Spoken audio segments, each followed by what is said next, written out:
ГСП онлайн. Городские новости сейчас. В общественной приемной закрыли акцию МВД «Стоп-обман» напоминаниями о бдительности. На своеобразный круглый стол пришли представители полиции, пенсионного фонда, крупного банка и службы занятости. Всех их объединяет одно – прикрываясь их именами, ухтинцев обманывают. Так Центр занятости советует искать работу на их официальных сайтах. Там проверенные работодатели, которых в случае обмана по зарплате или условиям труда можно привлечь. А банк напоминает, что не рассылает СМС о блокировании карт. А еще советует скачать со своего сайта бесплатный антивирус для их мобильных приложений.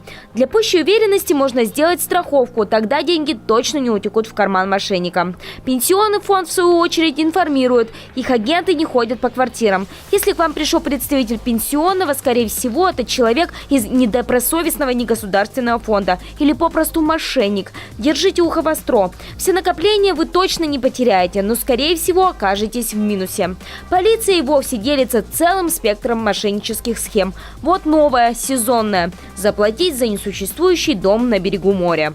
В таких случаях пользоваться либо и проверенными интернет-приложениями, где можно подтвердить, что вы действительно бронируете эту гостиницу, прежде всего связаться с владельцами гостиницы, проверить их рекомендации, проверить отзывы какие-либо находящиеся на сайте, если они есть. А еще можно проверить по коду оператора.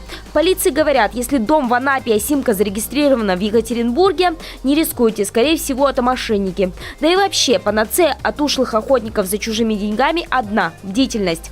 И стоит напоминать об элементарных правилах почаще, как себе, так и своим близким. К слову, ухтинцы к этим советам прислушиваются. Тенденция положительная. В прошлом году за первое полугодие обманутых было больше минимум на 100 человек.